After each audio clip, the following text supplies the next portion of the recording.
Ah, that's a very good question. The question was, did I ever get rich?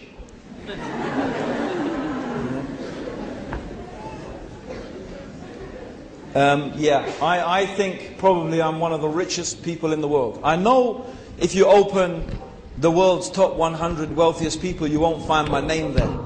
Okay? But if you really honestly, I would say yes, I am rich. But you see, what really is wealth? What is the true wealth? The true wealth is contentment.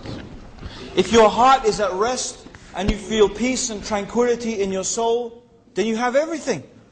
But what is it going to benefit you really? What does it benefit you? If you have millions and millions or billions and billions and you're miserable, what does it benefit you? If you have all that money and you're miserable, you've got nothing. See, really, this is the thing. I was looking for wealth, but alhamdulillah, Allah guided me and He gave me wealth. The true wealth. The true wealth, which is the peace and the tranquility and the contentment that comes from submitting yourself to the will of Allah subhanahu wa ta'ala. Alhamdulillah. Well, I'm also a revert to Islam, and I did that when I was 15, and I'm now almost 18. And I'm finding it really hard with my parents at the moment, and I was wondering, in retrospect with you, would you say anything or deal with your parents differently now that you're looking back at the situation? I would definitely deal with my parents differently, and I would advise anyone who is, first of all, mashallah, you said you just become Muslim recent? MashaAllah, when you were 15, MashaAllah, Alhamdulillah. Yeah, okay, so you had a few years of dealing with your parents already maybe. But I mean, my advice is, I always advise people, take it really easy with your parents. In fact, I will even go as far as to say, don't even talk. I know this is going to sound controversial, but I'm going to suggest it. Don't even talk to them about Islam. Don't. Wait until they ask you questions. Yes? Let them have their space, let them have their time. You know, you have to remember, please remember this. Your parents will always remember you as a little baby. I remember my son as a little child, a little baby lying on my chest, sleeping, and I was afraid to go to sleep because I was listening, is he still breathing or not? That's what I remember. You know, I mean, the guy's huge now, and both of them are pretty huge.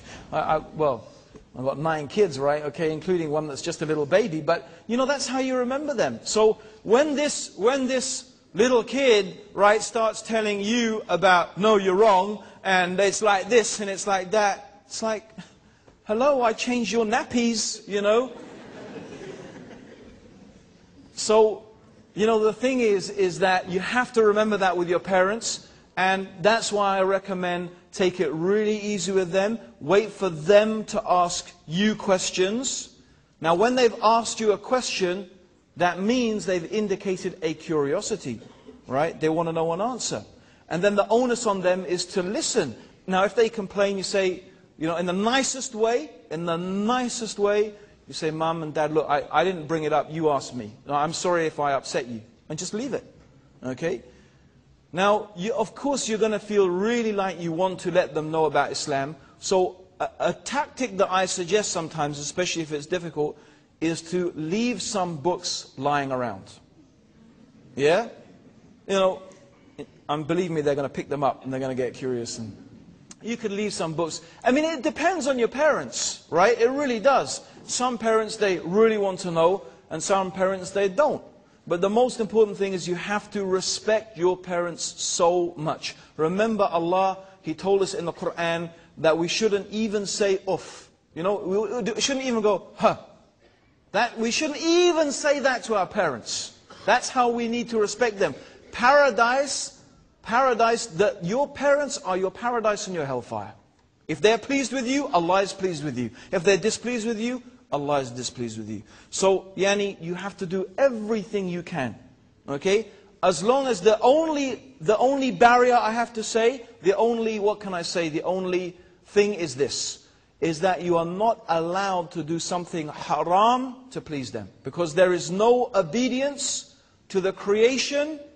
There's no obedience to the creation in disobedience to Allah. In other words, we don't obey a created being and disobey Allah.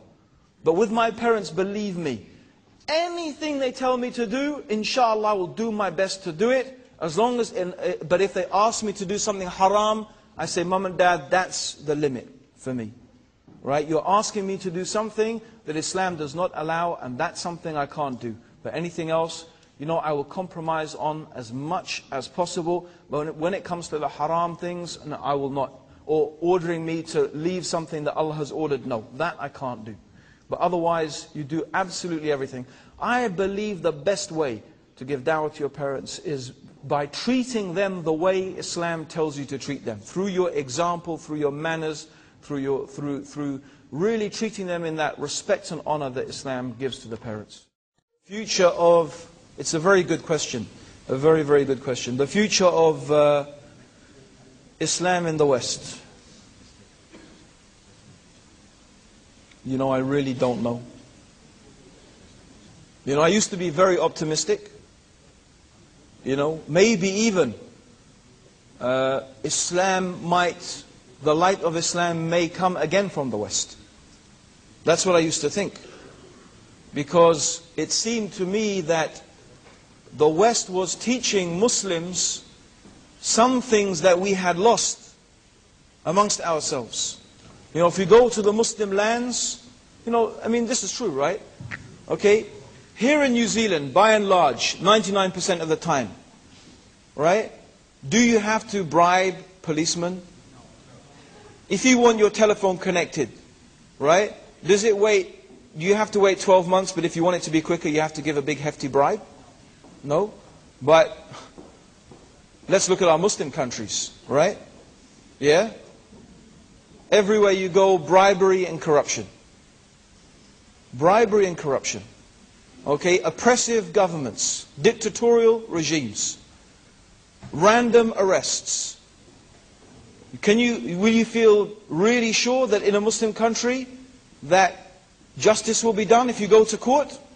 Or you think that the one who pays the judge the biggest bribe is going to get the ruling in their favor? I mean, this is the sort of problems that we face. In the West we have social services, we have free health care, we have so many things. Our religion teaches those things. Islam condemns so strongly corruption, bribery, lying, cheating, stealing, oppression and tyranny. Justice is something so essential to our religion. Yet where do we find these things in our lands? Where do we find? Do we even find them in our own homes, amongst ourselves?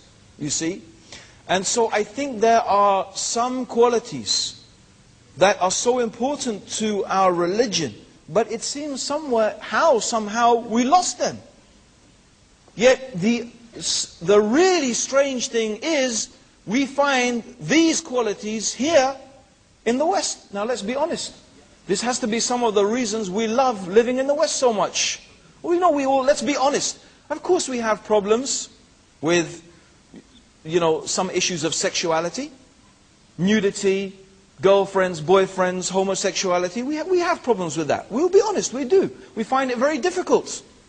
The whole sex, drugs and rock and roll culture is so different to the way we look at the world. But that's only one aspect, right? Isn't it? But there is another aspect that we find so compatible. Yes? Okay, so, you know, I really had a hope that, and that maybe the Muslims living in the West will feel inspired again to return to these essential qualities and values that we have lost. And it reminds me of Muhammad Abdu. Muhammad Abdu was a scholar from Egypt, from Al-Azhar, in the last century. He traveled to England. He said, I found Islam, but no Muslims.